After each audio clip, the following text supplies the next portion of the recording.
नमस्कार. पुन्हा एकदा एका नवीन व्हिडिओसोबत तुम्हा सर्वांचं आपल्या चॅनलमध्ये खूप खूप स्वागत आहे. तर आजच्या व्हिडिओमध्ये आपण ब्लाऊजचं फिटिंग कसं करायचं हे पाहणार आहे.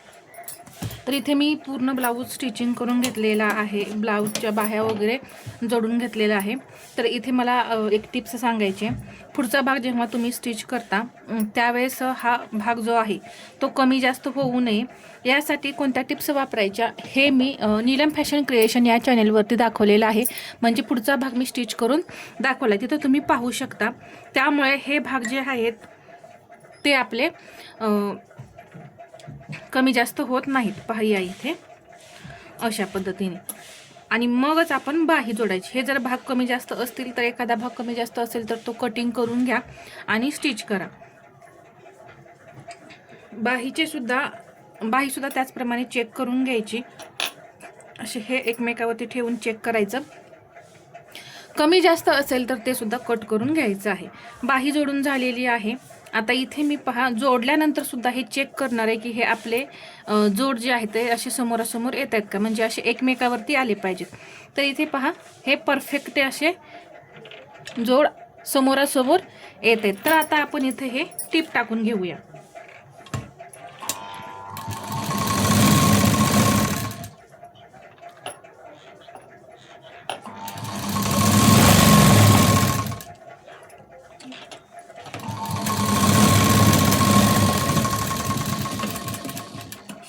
तर आपण जेव्हा प्रत्येक पार्ट शिवत असतो त्यावेळेस चेकिंग करत सर्व पार्ट आपण जे आहेत ते चेक करत जर ब्लाऊज जर स्टिच केला ना तर फिटिंगच्या वेळेस जास्त प्रॉब्लेम येत नाही. म्हणजे कटिंग वगैरे जास्त करावं लागत नाही. त्यामुळे प्रत्येक पार्ट शिवताना आपण बरोबर आहे का हे पाहतच चेक करतच शिलाई द्यायची. तर इकडचा पार्ट मी स्टिच केलाय. आता हा जो भाग आहे तो असा आपण उलटा करून घेऊया. तर पहा उलटा केल्यानंतर सुद्धा इथे तुम्हाला हे जोड जे दिसत आहेत इथे तुम्ही पाहू शकता. इथे या पद्धतीने हे जे आहेत हे असे समोरासमोरच आले पाहिजेत तरच आपल्या ब्लाऊजमध्ये परफेक्ट फिनिशिंग आहे. किंवा आपण ब्लाऊज जे आहेत एकदम परफेक्ट असं शिवतो. पहा तर कधी कधी कमी जास्त होतं तर ते होऊ नये म्हणून मी आता तुम्हाला ती टिप्स सांगितली. नवीन असतात त्यांचा हा प्रॉब्लेम येतो. पहा तर फिनिशिंग येण्यासाठी या छोट्या छोट्या टिप्स वापरायच्या. आता इथे हा ब्लाऊज उलटा केल्यानंतर इथे एक शिलाई देऊन घ्यायची.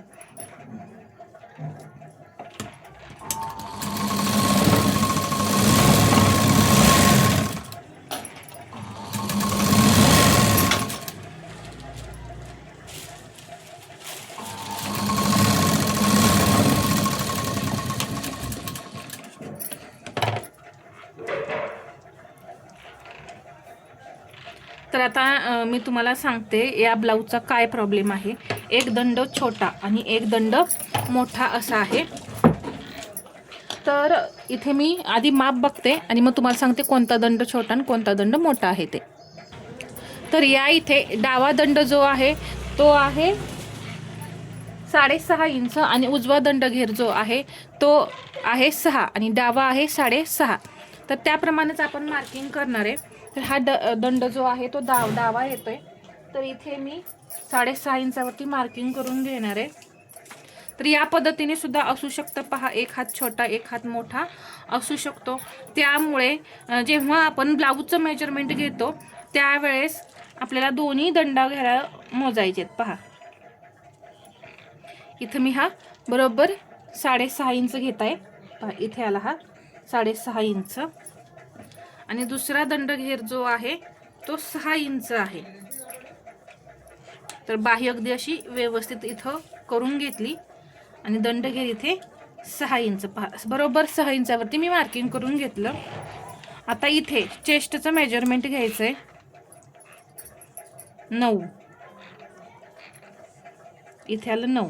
तर हे या पद्धतीने इकडे सुद्धा त्याच पद्धतीने लूकपट्टी सोडायची आणि 9 इंचावरती मार्किंग करून घ्यायचं. इथे 9 इंच येते. पहा इथे हा पार्ट आला तर हे असं जोडून घ्यायचं. 9 इंच बरोबर भरते का पाहायचं. थोडा ब्लाऊज ओढायचा, असा पूर्ण जास्त पण नाही ओढायचा. पहा तर थोडासा असा या पद्धतीने 9 इंच आलेला आहे. कंबर पूर्ण आहे 30 इंच. तर आता हा घेर मी मोजून घेणार आहे टोटल.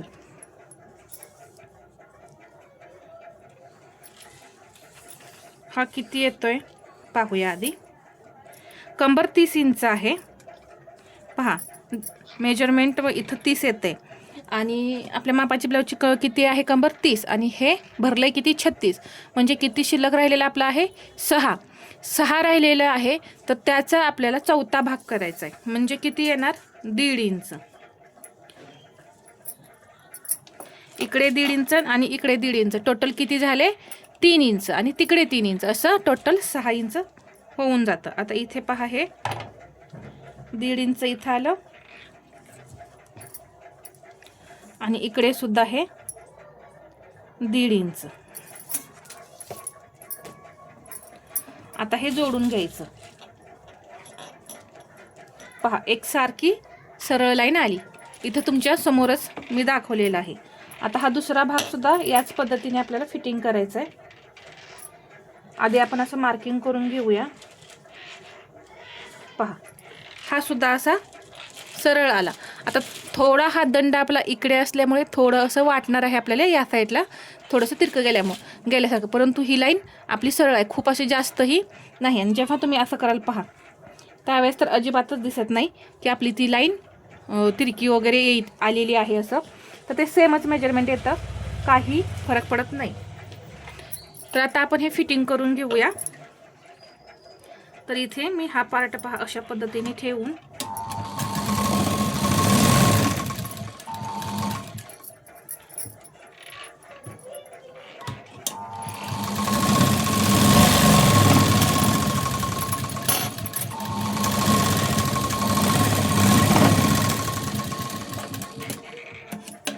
पहा फिटिंगची मी इथे एक शिलाई दिली. आता दुसरी शिलाई सुद्धा देऊन घेते.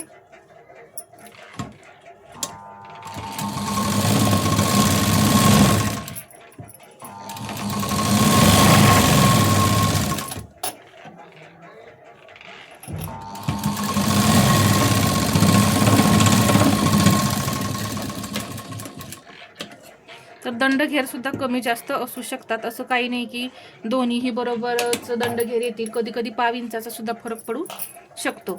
दोन्हीकडे फिटिंग पहा आपलं परफेक्ट असं आलेलं आहे. आता इथे मी 3-4 शिलाई देऊन घेते.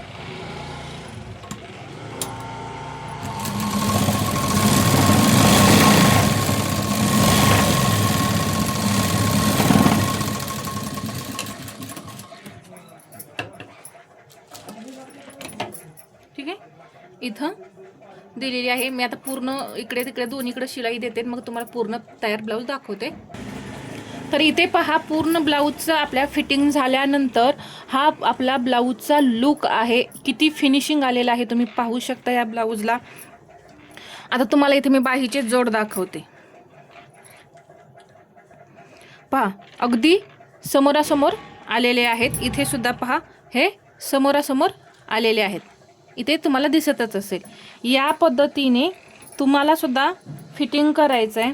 फ्रंट पार्ट स्टिच करताना सुद्धा काही गोष्टी ज्या असतात त्या आपल्याला इथे फॉलो करायच्या असतात. त्यामुळे काय होतं फिटिंग करताना जास्त प्रॉब्लेम येत नाही. मग तुम्ही समोरच्या भागाचा स्टिचिंगचा व्हिडिओ जो आहे तो नीलम फॅशन क्रिएशन या चॅनेलवर पहा. तर हा व्हिडिओ आवडला असेल तर लाईक करा, शेअर करा आणि पूर्ण व्हिडिओ पाहिल्याबद्दल धन्यवाद.